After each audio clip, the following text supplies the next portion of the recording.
Okay, everybody, this is my spoiler review of Poker Face Episode 1, Dead Man's Hand, written and directed by Rian Johnson. So, I think this is really cool that this is a brand new show by Rian Johnson, that he's doing a show, and it's in that Knives Out feel, the Who Done It, and you got the classic gold color palette he likes to use. It looks like a Knives Out film. It feels like it with the humor and mystery in it, and it's cool to see it in show format. And it really is a brilliant idea because it's great for a show because you have the week to week who done it thing going on.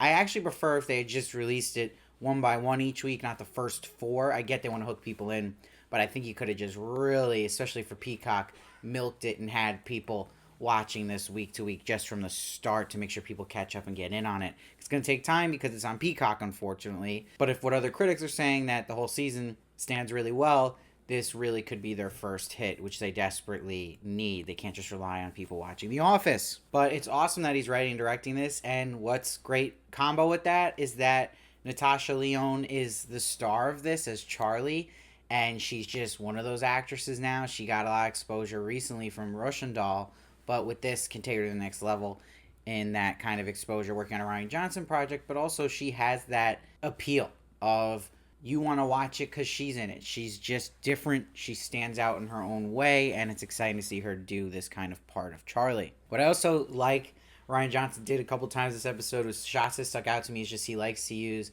that crash zoom sometimes like Tarantino does. And I also really like the shot where she's running down the hallway from Cliff shooting at her. I thought that was great. But what's interesting about this episode, I haven't seen any of the other episodes yet, but they're saying that if you watch episode 1, you can watch the rest of the season any order you'd like to. I still don't trust that because there clearly is this overarching thing going on with Sterling Frost Sr. going after her, so I'd still prefer to watch them in order, but it's cool that, again, each episode will have its own mystery to it. But you see with this one, I don't know if they'll do this in every single one, but we actually know what happens as the audience early on. I always think that's tougher to pull off because it can get a little uninteresting if you already know what the answer to the mystery is, but that's not the case here. It's done so well that you're excited to see Charlie put the pieces together, and you learn a little more as the episode goes on as well. And I thought Adrien Brody here as Sterling Frost Jr. was spectacular, and Benjamin Bratt was perfect casting for Cliff. And Rian Johnson does such good writing, character writing, meaning even his main antagonist here in Sterling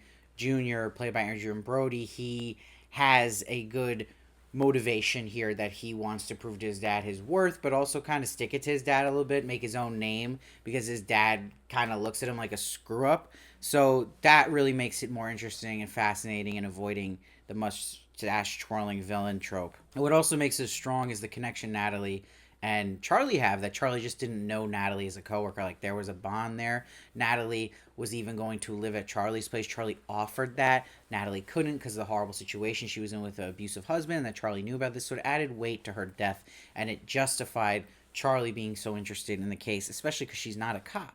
And I like that they went with that theme that she's not a cop, and that actually worked in her favor because she's not going to be under Sterling Frost's thumb here where he has the cops on his payroll, basically. But the strongest thing about this episode to me was how many setups you had and payoffs later on. That comes with a lot of the writing. It goes with the line gamblers talk, and especially hit him where it hurts. These are motifs that keep going on through the episode and pay off at the end that Charlie uses against Sterling Frost, who said these things himself. And it still goes on to Sterling Frost Sr., who will say that to Charlie at the end, where he wants to hit her where it hurts.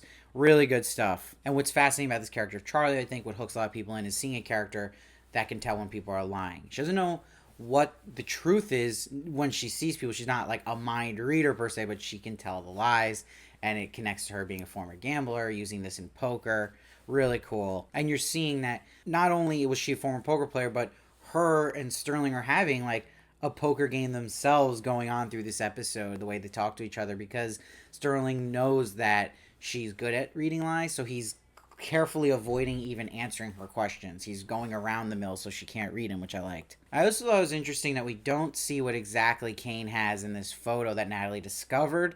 Then at the end we see the top of the photo was the statue he had in his room, but I'm sure because Charlie had the conversation with Natalie earlier in the episode about a kiddie porn ring going around with the elitists, and I think that clearly has to be related to what was on that photo of Kane's, and that she eventually, Charlie, sent this to the FBI, CIA, and of course Oprah. So I think that will be kind of the overarching story, and will eventually relate to Sterling Frost Sr. And it's a great setup for the rest of the season. This cliffhanger here that he wants to get her now, and that she won't be able to hide. And like I said, he's gonna hit her where it hurts. And they set him up as this menacing big bad because she's afraid of him from his past, how he shut her down in gambling, and that she's even saying he'll break my fingers if she screws him over again. But Rian Johnson also does a good job of setting up the mishaps that Cliff had here, where he'd put the gun in the abusive husband's hand. That's set up. There's little things planted through the episode as like a detective you can go along with,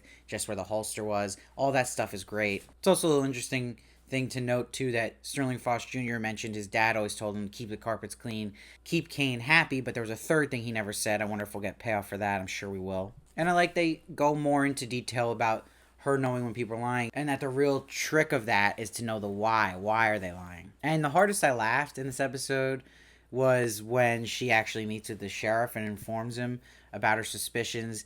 And she talks to him about getting Natalie's phone, and he's like, why would her phone be in jail? And he's like, a little jail, a phone jail? I thought that whole scene was hysterical. Also, a little interesting thing, too, is that Charlie, they made a point of had her ATM pin was 1234 and her phone code was 1234.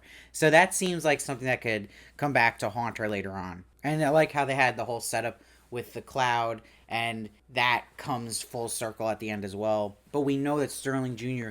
will commit suicide, jump off the building, but the reason that Sterling Sr. knows what Charlie did is because he clearly learned that information from Cliff, because we don't know what happened to Cliff. Cliff, for all we know, is just shooting at Charlie and then disappears. And one of my favorite, also humorous things was that after Sterling Sr. threatens Charlie, Charlie breaks her own phone and then pours one out for it. And then the great throw Natasha Lyonne does was great. So it's a really good, solid premiere to hook you in, get you excited to care about this character of Charlie, and it sets up an interesting big villain in Sterling Sr., and that you have Sterling Jr. here for a fun mini villain in the series, played by Adrien Brody brilliantly. So it's exciting when you have a great lead, great writer and director on it, and you have this whodunit mystery coming each episode. So even if you don't enjoy a particular episode, you get excited about the next one, hoping you like it more. So I really was impressed by this premiere, and I'm excited to do this series. I love that they're doing a week-to-week release,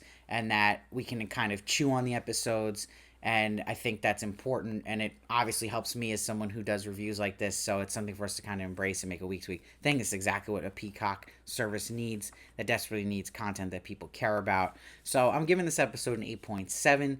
I'm excited to see where this goes, and I feel like this has a very high ceiling, this show, to be great. So please subscribe if you enjoyed this review. I'll be doing every episode of Poker Face, and please follow me at Steve Varley Show on Twitter, Instagram, and TikTok for more of me, and I'll see you next time.